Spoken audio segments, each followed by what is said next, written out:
I was just like, fuck the world. Like, not like I need a break, like, honestly, like, fuck all of you. Like, everybody and everything, and I don't like doing anything anymore. Like, nothing makes me happy.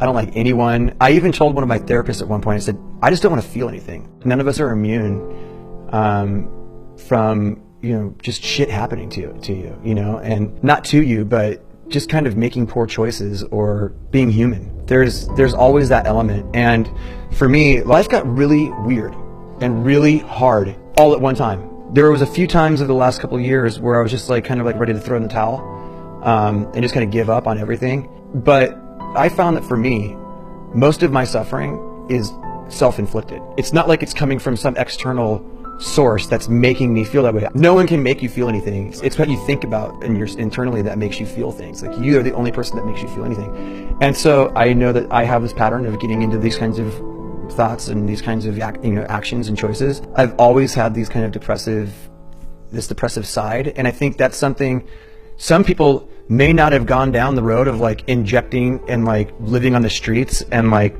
that kind of stuff, and so they think like, oh, my story's not that bad.